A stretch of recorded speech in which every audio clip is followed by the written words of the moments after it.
Academy. Myself, Dr. Vijay Pratap Sahi, Director of Royal IAS Academy. Students, ये सारे lectures जो भी हम आपको इस सीरीज में डाल रहे हैं वो सारी की सारी जो हमारी ऑनलाइन क्लासेस की रिकॉर्डिंग है। आगे आने वाली जितनी भी क्लासेस होगी हम सभी की ऑनलाइन सीरीज आपको डालते रहेंगे और आप सभी को इससे डेफिनेटली बहुत बेनिफिट होगा। Thank you. चलिए, लास्ट टाइम हमने जो छोड़ा था वो हमने सब आज सुन पा रहे सारे ना? लास्ट टाइम जो है हमने छोड़ा था कांग्रेस फॉर्म हो गई थी 1885 में। कांग्रेस के फॉर्म होने तक हमने छोड़ दिया था, उसके बारे में कुछ आपको बताए भी थे, फैक्ट्स बताए थे। अब यहाँ पर हम थोड़ा सा उससे आगे चलते हैं। हम आज करेंगे 1885 से लेकर 1905 बंगाल पार्टीशन, मतलब बंगाल का विभाजन होता है, उसके बीच में जो भी घटनाएं घटी हैं, जितनी भी घटनाएं हैं, जो जो वायसराय आए हैं, और थोड़ा सा मेंस के पर्सपेक्टिव से भी। जैसे अगर हम बात करें यहाँ पर कि इंडियन नेशनल मूवमेंट, भारतीय राष्ट्रीय आंदोलन, यानी इंडियन नेशनल मूवमेंट की जरूरत हमें क्यों पड़ी, क्या है मतलब इंडियन नेशनल मूवमेंट, अगर हम कहें कि क्यों हुआ, हमने ऐसा क्यों किया, क्योंकि हम शुरू से जो है एक ब्रिटिश एम्पायर के अंडर में रह रहे थे। और शुरू में आप 1905 तक का पीरियड अगर हम देखेंगे, उस काल में जो है मूवमेंट जो है एक तरफ कहेंगे कि बढ़ने की बात हो रही थी, क्योंकि उसके पहले हमारा भारत जो है वो अलग अलग छोटे छोटे कई प्रिंसली स्टेट रियासतों में बटा हुआ था। तो हम सब एक हैं, we are unite and belongs to one nation, ऐसी कोई फीलिंग हमारे अंदर आई भी नहीं थी। तो ये पीरियड एक्चुअली है नेशनलिज्म की फीलिंग जो है बेसिकली यहाँ से डेवलप हो रही है, यहाँ से नेशनलिज्म की फीलिंग डेवलप होती है। तो हमने अगर कहे कि इंडियन नेशनल मूवमेंट क्यों किया, तो एक लाइन में कहेंगे कि हम सभी जितने थे सारे जो है एक साथ हम सभी त्रस्त हो चुके थे, यानी हम सभी परेशान थे शोषण से, एक्सप्लॉयटेशन से ऑफ ब्रिटिशर्स, यानी हम सभी परेशान थे। कौन कौन, हम सबकी बात अगर हम करें तो हम में कौन कौन आता है, हम सब ईस्ट इंडिया कंपनी के एक्सप्लॉयटेशन से हम सारे परेशान थे। और हम में आते हैं, जैसे कि हम बात करें पीजेंट्स जितने भी थे, यानी कि जितने भी किसान, जितने भी जमींदार।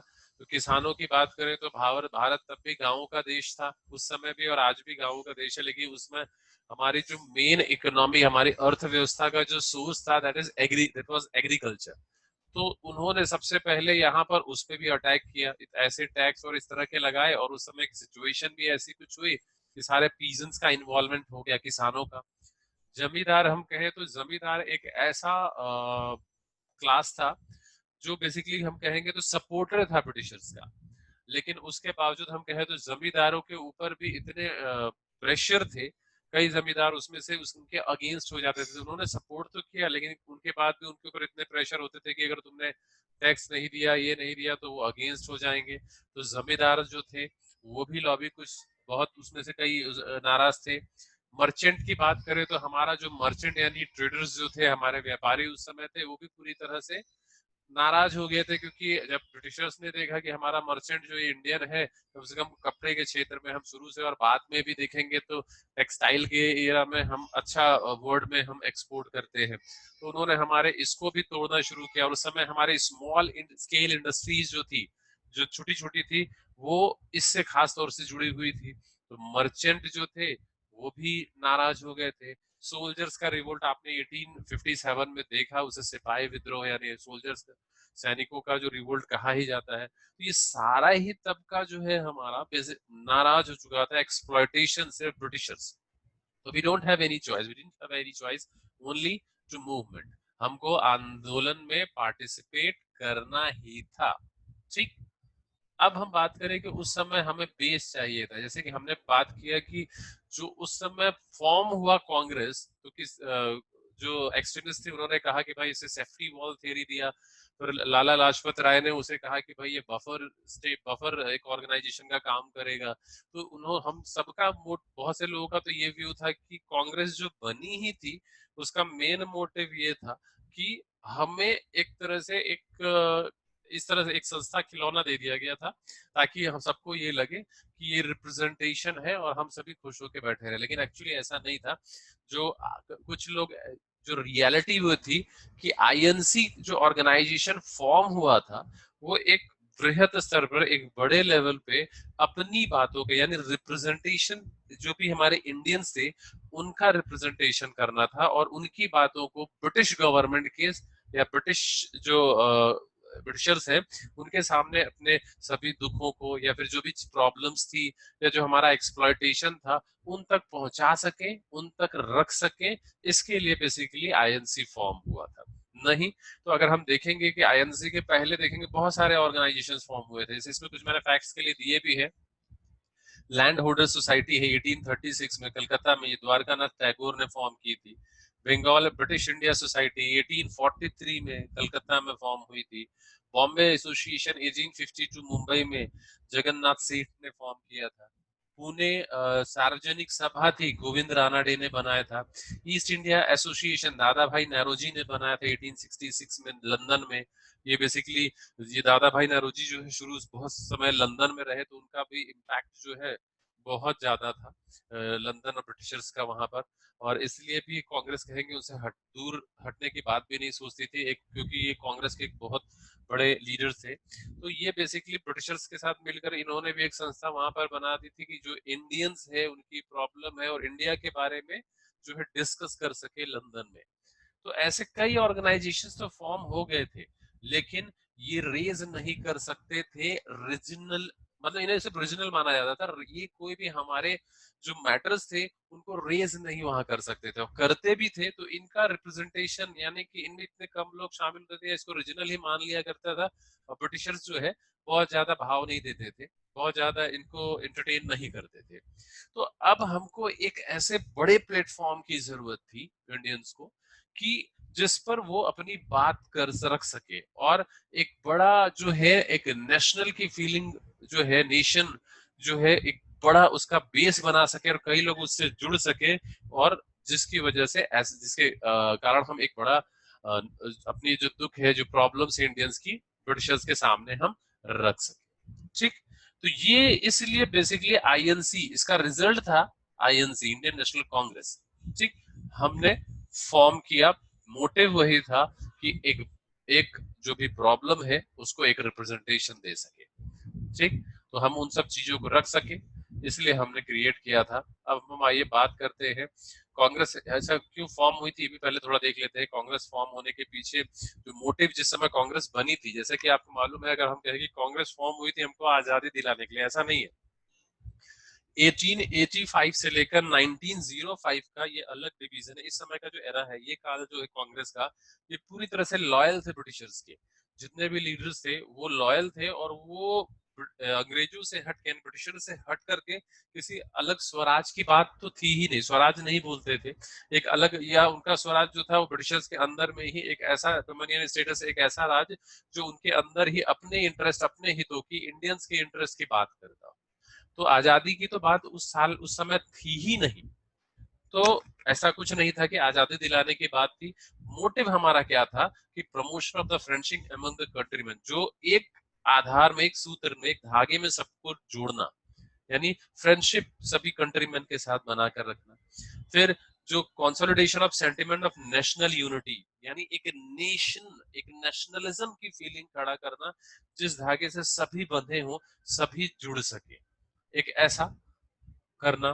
ठीक, उसके बाद और क्या उसका मोटिव था हमारा, इसके अलावा हमारा जो बेसिकली मोटिव था वो था to initiate a nationalist movement, एक राष्ट्र आंदोलन जो है उसको इनिशिएट करना, उसको प्रमोट करना, खड़ा कर सकना, और पॉलिटिकली एजुकेट द पीपल, लोगों को ये समझाना या समझना कि हम पॉलिटिक्स के बारे में, या हम कैसे अपनी बातों को रख सकते हैं, रिप्रेजेंटेशन का मतलब क्या होता है, डेमोक्रेसी क्या होती है, एक रिप्रेजेंटेशन सबके सामने, तो लोगों के अंदर एक समझ पैदा करना, क्योंकि हम शुरू से तो मोनार्कियल सिस्टम से, हम राजतंत्र और रियासतों में ही है, एक अलग तरह का सिस्टम, यानी पॉलिटिकली सबको एजुकेट करना, और सबसे important anti colonial agenda create करना, यानी कॉलोनीज यानी उपनिवेश, सबको ये समझाना, बेसिकली ये समझाना कि जो ब्रिटिशर्स हैं उन्होंने कॉलोनी बना रखी है, यानी कि इससे पहले भी हमारे पास बाहर के बहुत सारे लोग आए जिन्होंने यहाँ पर, लेकिन जब वो यहाँ पर आए तो यहीं पर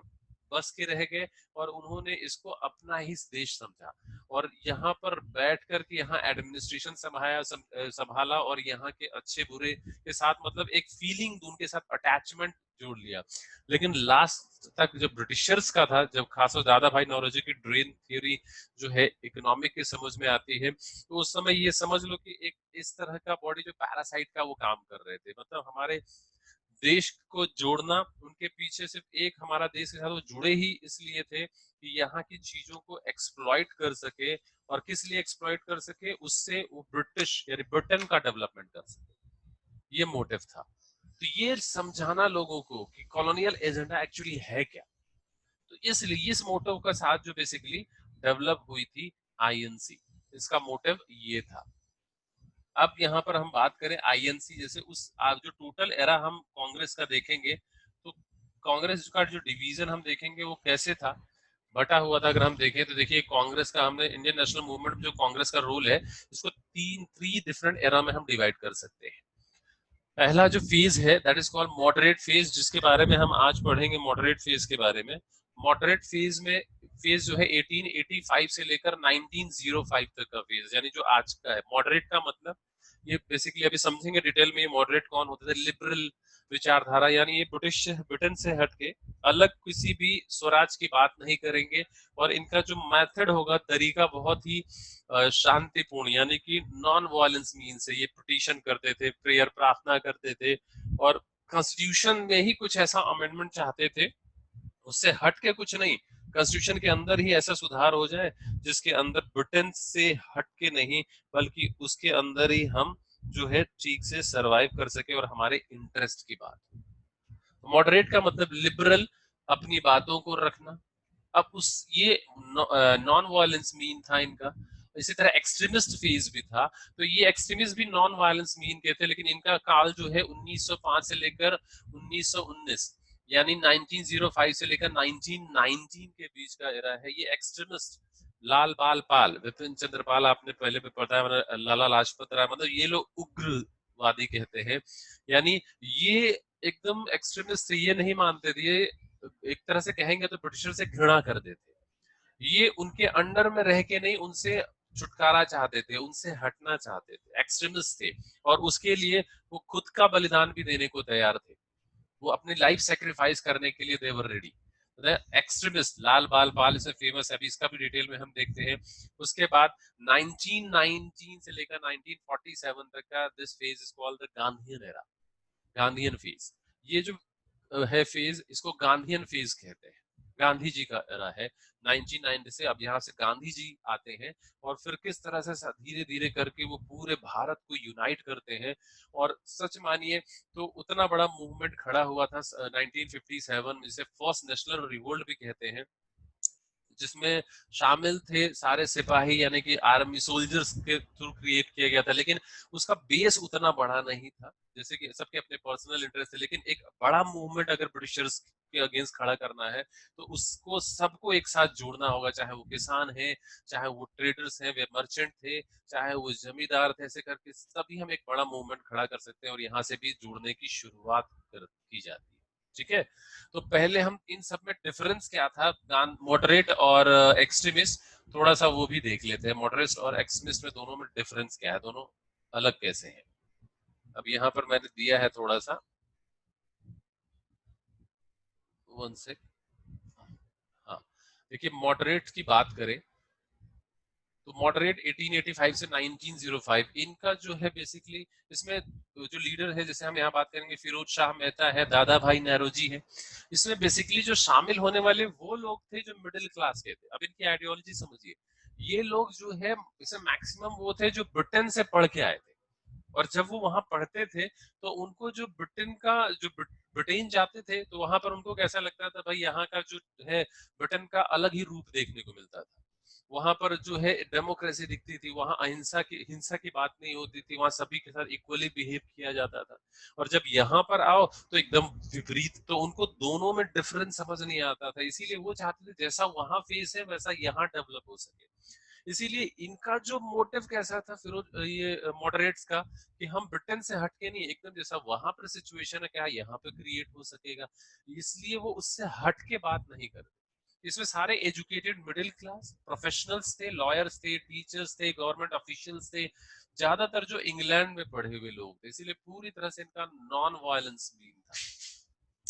और ये क्या डिमांड करते थे, ये अडॉप्टिंग कॉन्स्टिट्यूशन, मतलब संविधान के अंदर ही कुछ ऐसा सुधार किया जाए और उसमें रिप्रेजेंटेशन दिया जाए, कैसे कैसे अभी देखेंगे हम।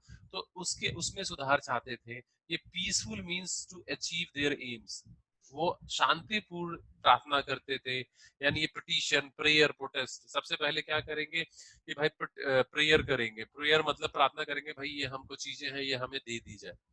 फिर उस प्रार्थना करते थे, ये मिलने जाएंगे, वहां पर घंटों बैठे रहेंगे, कोई मिलने के लिए आएगा, टाइम देंगे, नहीं तो वापस आ जाएंगे। किसी तरह का वायलेंस मीन या उनसे अगेंस्ट सोचते ही नहीं थे। फिर नहीं अगर हुआ तो फिर पिटीशन, एप्लीकेशन लिखेंगे, वहां पे एप्लीकेशन लेकर के वहां सबमिट करेंगे। और फिर नहीं आएगा तो फिर प्रोटेस्ट करेंगे, रिप्रेजेंटेशन देंगे। वो भी ऐसा नहीं कि धरना प्रदर्शन और इस तरह का अहिंसक करेंगे, नहीं। एक मतलब एक प्रॉपर पीसफुल वे से ये अपनी बात रखते थे ब्रिटिशर्स के सामने। मतलब आप ये समझ लो कि एक्सट्रीमिस्ट तो इनको कहते थे कि इससे अच्छे तो भिखारी हैं, तुम भिखारी हो, जो मतलब तुमसे मांगते हो, उसके अगेंस्ट जाने की, छीनने की बात नहीं करते। ये पीसफुल अपनी सारी बातों को रखते। तो ये पिटीशन, प्रेयर और प्रोटेस्ट, मतलब एक ये बहुत ही पीसफुल तरीके से अपनी बात रखते थे। ठीक। Faith in British sense of justice, ये ब्रिटेन से सेंस ऑफ जस्टिस में बिलीव करते थे। ठीक। Honestly, fair play, believe that British rule was boon for India, मतलब ब्रिटिश से हटके बात नहीं करते थे, ब्रिटिश के अंदर ही, मतलब वो उसके लिए इंडिया को प्रॉपर तरीके से कैसे ब्रिटिशर्स का जो एडमिन है उसे स्टैब्लिश किया जाए, वो इंडिया के लिए है, तो इसमें बिलीव करते थे। ठीक। तो इनका ये 3P जो लॉजिक था वो इस तरह के था। इसमें और जो जुड़े हुए थे खास तौर से ये लोग खास है जिनका नाम मैंने दिया है, ऐसे प्रीलिम में भी ऐसे के क्वेश्चन पूछे जाते हैं, जैसे गोपाल कृष्ण गोखले जिन्हें गांधी जी का गुरु माना जाता है। फिर इसी तरह से आपके सुरेंद्र नाथ बनर्जी हैं, मदन मोहन मालवीय हैं, बदरुद्दीन तैयब जी है, जस्टिस रानाडे हैं, ठीक, जी सुब्रमण्यम अय्यर हैं। तो ये जो लोग हैं बेसिकली ये सारे के सारे मॉडरेटर्स हैं। तो ये मॉडरेट्स जो बिलीव करते थे कि पीसफुल नॉन वायलेंस मीन से अपनी बात रखें, और इनका ही इरा का मतलब ये होता है, ये समझो ऐसा नहीं कि वो नहीं थे, उस समय एक्सट्रीमिस्ट भी थे, लेकिन इनका उदय हुआ था, मतलब ये लोग ज्यादा डोमिनेशन में थे कांग्रेस में। क्योंकि कांग्रेस का जब गठन हुआ उसमें दादा भाई नौरोजी का खास रोल था। और दादा भाई नौरोजी जो है पारसी फैमिली से यहाँ बिलोंग करते थे। तो यहाँ पे एल्फिंस्टन कॉलेज में पढ़े, वहाँ टीचिंग किया, फिर उसके बाद इंग्लैंड चले गए। और ये पहले इंडियन जो है पार्लियामेंटेरियन भी रहे हैं वहाँ पे ब्रिटेन में। तो इस तरह से देखेंगे तो उनका जो काफी छाप उनके जीवन में जो है ब्रिटिशर्स के वो है। तो आप सोचो उनसे अलग हटके नहीं, उसी में सुधार करके हम उनके अंदर ही प्रॉपर तरीके से सरवाइव कर सकते हैं, एक डेमोक्रेसी स्टैब्लिश की जा सकती है। क्योंकि उसके पहले भी रियासतें आपस में लड़ती रहती थी, तो उसके हट के कोई बात यहाँ पर नहीं की गई। ठीक। तो ये लोग इस आइडियोलॉजी को मानने वाले थे। एक्सट्रीमिस्ट क्या था, अब एक्सट्रीमिस्ट का एरा यानी उस समय उदय होता है जब बंगाल का विभाजन होता है, जो 1905 में बंगाल को हटाकर और बहुत सारे आप देखोगे लॉर्ड कर्जन के द्वारा जो पॉलिसी बहुत सारी अडॉप्ट करी गई, उसके वजह से एक्सट्रीमिस्ट को और उदय होने में उनको एक काफी मौका मिल जाता है। और लाल बाल पाल इससे खासतौर से जुड़े हुए थे और भी हैं। तो इनका कैसा एम था, गेटिंग स्वराज, स्वराज इनको हासिल करना है, अपने राज की बात करते हैं। ठीक। और wanted to end the tyranny rules of Britain, ये ब्रिटिश को उखाड़ फेंकना चाहते हैं, यहाँ से हटाने की बात करते हैं। ये इनका अप्रोच था बहुत रेडिकल था, एग्रेसिव था। आत्मशक्ति एज अ वेपन की बात करते हैं, हम खुद से लड़ सकते हैं, अपने आप को मजबूत बनाने की बात करते हैं। ठीक। और ideological inspiration was Indian history जो है उससे लेते थे, और cultural heritage, national education, Hindu traditional symbol को फॉर्म करते, इसीलिए जैसे तिलक ने गणपति महोत्सव की शुरुआत की, शिवाजी जो है फेस्टिवल की शुरुआत की। तो ये इससे पूरी तरह से जो है वो मतलब ये भी ऐसी बात करते हैं कि हमें ब्रिटिश जो है चाहिए ही नहीं। तो ये रेडिकल थे, एग्रेसिव थे अपनी, और ये धरना प्रदर्शन या इस तरह की बात करते थे, शांतिपूर्ण नहीं, हम अपना लाइफ भी सेक्रीफाइस कर देंगे, बट हमको ब्रिटिशर्स यहाँ पर नहीं चाहिए, क्योंकि उनकी सारी नीतियों को समझ चुके थे। और 1905 से खासतौर से ये समझ, इनका जो प्रिंसिपल क्या होता था, स्वराज्य चाहिए, स्वदेशी मूवमेंट, स्वदेशी अपनाओ, ठीक, जैसे आज चल रहा है चाइना के अगेंस्ट, swadeshi, boycott of foreign goods and national education to make the Indian aware. राष्ट्र एजुकेशन में कुछ ऐसी चीज जिससे सभी ऐसी चीजों को बताया जाए जिससे सभी एक यूनाइट हो सके, हम एक चीज से जुड़े हुए लोग हैं। तो ये इस प्रिंसिपल को फॉलो करते थे। बिलीव किसमें, मिलिटेंट मेथड में बिलीव करते थे, और ये डेमोक्रेसी कॉन्स्टिट्यूशनलिज्म को मानते थे, ठीक। तो ये डेमोक्रेसी में बिलीव करते थे, ना कि हमको कोई रूल करे। तो इसमें बिलीव करने वाले लोग थे एक्सट्रीमिस्ट। 1905 से लेकर 1919 तक का एरा इनका डोमिनेशन का है, ठीक। तो इसमें लाला लाजपत राय है, लोकमान्य जो तिलक है, बाल गंगाधर तिलक, बिपिन चंद्र पाल जी, लाल बाल पाल, कई बार क्वेश्चन प्रीलिम में पूछा लाल बाल पाल में कौन आते हैं, कई बहुत एग्जाम्स में। फिर अरविंदो घोष है, राजनारायण बोस है, अश्विनी कुमार दत्त है, ठीक। इसमें बेसिकली देखेंगे तो एजुकेटेड मिडिल और लोअर क्लास के पीपल थे, जबकि मॉडरेट्स में वो प्रोफेशनल जो बाहर से, खासतौर से लंदन से पढ़ के आए थे। तो आइडियोलॉजी अपने आप थोड़ी सी काफी डिफरेंट समझ में आ जाएगी इस बेस से। तो ये काफी एग्रेसिव। और ये तो आज का जो हमारा करना है वो एरा करना है हमको 1885 से 1905, जिसमें डोमिनेशन पूरी तरह से मॉडरेटर्स का था, लिबरल, उदारवाद है उनका अप्रोच, आप देखोगे बहुत ही लिबरल है, और वो उसके अंदर की ही बात करते हैं। तो ये हमें देखना है आज, ठीक। अब अब देखते हैं मॉडरेट्स का यहाँ पर रोल क्या था। मतलब ऐसा कहा जाता है कि देखो, मॉडरेट्स जो है उनको सक्सेस नहीं माना जाता, कि मॉडरेट्स का बहुत खास अच्छा रोल नहीं रहा, उन्होंने बहुत ज्यादा जो है मूवमेंट में या आजादी दिलाने में अपना खास रोल प्ले नहीं किया। लेकिन ऐसा नहीं है कि उन्होंने नहीं किया, उन्होंने कई ऐसे काम किए, जैसे कुछ मैंने यहाँ पर देखे मॉडरेट्स में, खासतौर से अभी और भी देखेंगे डिटेल में उनके एरा में। They created a national awakening among the people that made Indian conscious of the bond of common politics, economy, cultural interests that united them. यानी इन्होंने धीरे धीरे करके सभी लोगों को जोड़ना शुरू किया। आप देखेंगे पहली बार में 70 लोग कांग्रेस में थे, उसके बाद उसका अचानक से 1000, और इस तरह से पूरा बेस जो है वो बढ़ता चला जाता है, ठीक।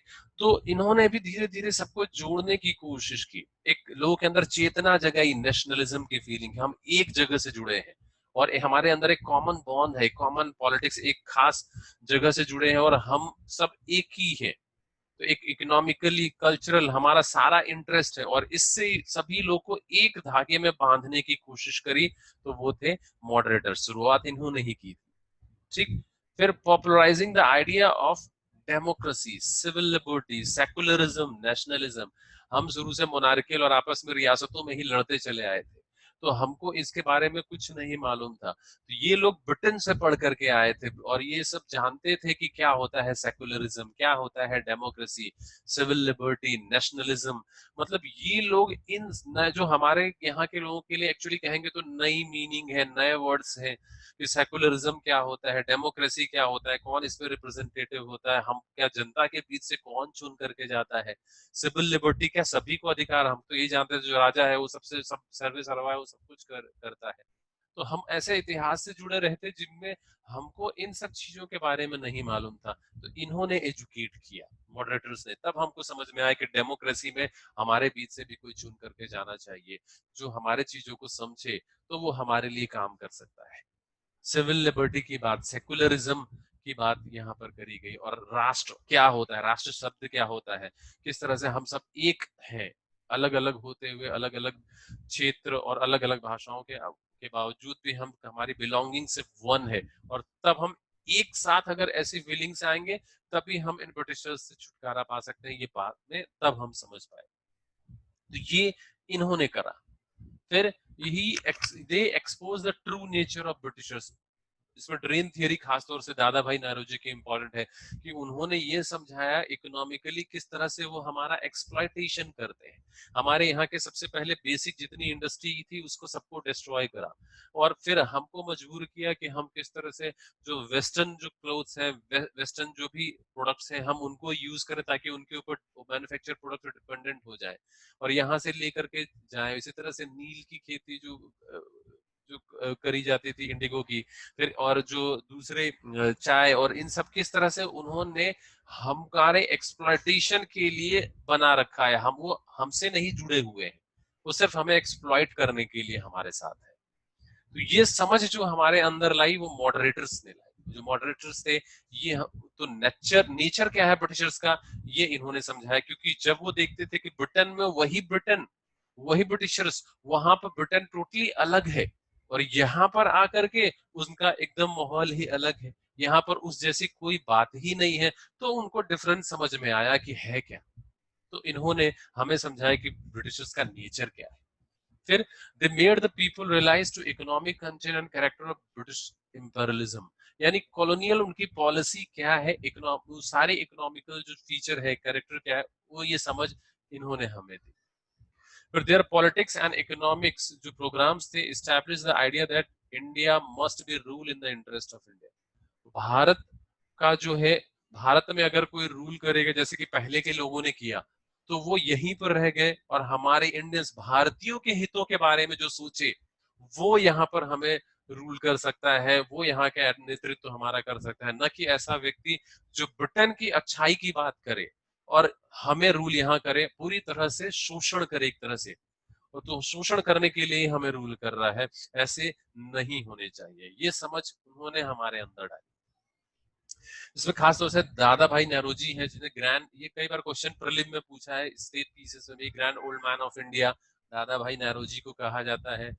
फिर ड्रेन थियरी इन्होंने दिया था, poverty and un British rule in India, जैसे इनके बुक का ही नाम देखो, गरीबी and un British rule in India. Un British rule in India का मतलब जो ब्रिटिशर्स वहां पर है वो यहाँ पर नहीं है, जिस तरह का उनका रूल ब्रिटेन में है वो रूल इधर बिल्कुल नहीं है, तो उस तरह का रूल यहाँ भी अगर स्थापित हो सके, ठीक, तो फिर हो सकता है। तो ये उस अन ब्रिटिश का मतलब ब्रिटिशर्स को हटाने की बात नहीं कर रहे, ये बात कर रहे हैं उसी तरह का जो रूल है, उसी तरह का एडमिनिस्ट्रेशन जो है ब्रिटिश इंडिया में भी स्थापित किया जा सके, ठीक। तो ये इनकी बुक का नाम है, इसमें इन्होंने दिया तो ड्रेन थियरी दिया हुआ, ये भी पूछा जाता है। और ये इन्होंने, और जो उस समय जो लेकर के खास तौर से और भी कुछ जो आईएनसी नेशनल कांग्रेस जो चाहती थी वो सिविल सर्विस में रिफॉर्म, सिविल सर्विसेज का जो एग्जाम हो वो चाहते थे इसमें इंडियन को भी रिप्रेजेंटेशन मिले और इसका एग्जाम एक साथ ही वहां ब्रिटेन में जब होता है और यहाँ भी हो, एज लिमिट बढ़ाई जाए, तो इसके लिए भी सभी रिफॉर्म चाहते थे आईएनसी यानी मॉडरेटर्स, ठीक। मॉडरेटर्स के आने के पीछे रीजन क्या था, reactionary policy of Lord Lytton की, जो मैंने लास्ट टाइम हमने लॉर्ड लिटन का काफी डिटेल में पढ़ा था लास्ट लेक्चर में। वर्नाकुलर प्रेस एक्ट किस तरह से आया, किस तरह से उसे जो है पूरी जो वर्नाकुलर के जितने भी प्रेस थे उनको बंद कराने के पीछे या किस तरह से उनको दबाने के पीछे काम कर रहे थे। तो ये उनकी जो रिएक्शनरी जो पॉलिसी थी लॉर्ड लिटन की, उसके अगेंस्ट खड़े हुए सारे मॉडरेटर्स, तो इनको आने के लिए इन्होंने बेस का काम किया। Exploitatory policy of Britishers, education and confidence building, यानी तब एजुकेट हो गए थे मिडिल क्लास के काफी लोग और उनके अंदर ये कॉन्फिडेंस आ चुका था कि हम अपनी बातों को किस तरह से रख सकते हैं, ठीक। And number no role of Indian in the administration, और उन्होंने ये भी देखा कि ब्रिटिशर्स जो रोल कर रहे हैं तो हमारे अंदर के बीच के लोग वहां पर कोई नहीं है, तो रिप्रेजेंटेशन कुछ इस तरह का अगर हो सके जिसमें भारतीयों को भी उस एडमिन में शामिल किया जा सके, वो भी जा सके। तो ये सब के पीछे मॉडरेटर्स को बेसिकली एक बेस मिला जिससे वो आगे आए अपनी बात रखने के लिए। मैंने यहाँ पे थोड़ा फैक्ट दिया है दादा भाई नेहरूजी के बारे में भी। दादा भाई नेहरूजी जो है एल्फिस्टन कॉलेज में 1825 में इनका बर्थ हुआ था, पारसी कम्युनिटी से थी। इन कुछ फैक्ट्स पूछे जाते हैं उनके बारे में, प्रीलिम्स और मेंस दोनों के हिसाब से थोड़ा कवर करने की कोशिश की है। जैसे रहनुमाई माजदेन सन सभा जो है पारसी कम्युनिटी के लिए ये इन्होंने फॉर्म किया था। फिर इनका जो है एंग्लो गुजराती पेपर आता था राष्ट्र गोफ्तार, तो ये भी पूछा गया है कुछ। और ये इन्होंने फॉर्म किया था ईस्ट इंडियन एसोसिएशन लंदन में, ठीक। ये अभी पहले बताया था मैंने। दादा भाई नेहरूजी ने ओल्ड मैन ऑफ इंडिया कहते हैं इनको, ये भी क्वेश्चन पूछा गया है यूपी पीसीएस में, एक दो बार पूछा गया है। और कुछ जैसे 1885 में इन्होंने, मैंने लास्ट टाइम डिस्कस किया था कि कांग्रेस नाम जो है वो दिया था दादा भाई नेहरूजी ने, और प्रेसिडेंट रहे थे ये आईएनसी के 1886, 93 और 1906 में। और इन्होंने ही स्वराज फॉर कांग्रेस जो है अनाउंस 1906 में किया था। 1892 में ये पार्लियामेंट के मेंबर थे, फर्स्ट इंडियन थे जो पार्लियामेंट के मेंबर बन सके ब्रिटिश पार्लियामेंट के। तो पहले भारतीय ऐसे थे। तो ये है दादा भाई नेहरू जी के बारे में। अब यहाँ पर थोड़ा सा दे दिया है, जैसे एक्सट्रीमिस्ट को आगे आने का मौका मिला। बंगाल क्या क्या बेसिक थे, जैसे सबसे बड़ी घटना जो उस समय घटी डिवाइड एंड रूल को लेकर के, वो लॉर्ड कर्जन के समय में वो था बंगाल डिवीजन 1905, बंगाल का जो विभाजन हुआ। फिर ये जो पीरियड था जो है 1896 के बाद 4 साल का जो पीरियड था, उस समय जबरदस्त अकाल पड़ा था, और कर्जन के समय भी 1 साल का। तो उसमें हमारी सिचुएशन जो गई थी, तो एक्सट्रीमिस्ट को जो हमारी स्थिति थी, और जो भी ब्रिटिशर्स के थ्रू जो उसको दबाने के लिए जो काम किए गए थे, जैसे कर्जन जो है उसके लिए एक अकाल कमीशन, फैमाइन कमीशन भी बना दिया था। लेकिन वो किस तरह से दबाता था कि वो उतने पैसे या उतना वैसा एफर्ट नहीं किया जाता जो एक्सपेक्टेड था इंडियन से कि ऐसा होना चाहिए, वो नहीं किया गया। तो उनकी जो नीतियां थी, लॉर्ड कर्जन को भी जो है रिएक्शनरी एक्टिविस्ट कहते हैं, उन्होंने भी बहुत सारे ऐसे काम किए जो 1899 में 98 में कहते हैं, 99 में वायसराय जब बने थे, जिससे एक्सट्रीमिस्ट को उभरने का, आगे आने का मौका मिला। फिर ब्रिटिश एडमिनिस्ट्रेशन की जो एक्सप्लोइटरी पॉलिसीज थी, और उस समय ये सब हम करेंगे डिटेल में एक्सट्रीमिस्ट के बारे में। और वर्ल्ड में रशिया जो है डिफीट हुआ जापान के थ्रू। तो ये जो घटनाएं कुछ ऐसे घटी वर्ल्ड में, बड़ी बड़ी शक्तियां भी जो है वो छोटे छोटे देशों के थ्रू जो हार ही गई। तो लोगों का जो एक कॉन्फिडेंस बिल्डअप हुआ कि ब्रिटेन के अंदर जो ये है कि उसको कोई हरा नहीं सकता, या ऐसा पावर है। तो एक जो कॉन्फिडेंस बिल्डअप हुआ, उससे भी एक्सट्रीमिस्ट को मौका मिला कि हम भी ऐसा विद्रोह या मूवमेंट जो है बड़ा क्रिएट कर सकते, खड़ा कर सकते हैं भारत के अंदर। ठीक है ना। तो ये जो दो थे, कांग्रेस का गठन और ये दो अलग अलग आइडियोलॉजी वाले लोग। ठीक। तो कुछ समझ में आया भाई? समझ में आया कुछ, अभिषेक? Yes sir. हाँ सर। हाँ हाँ।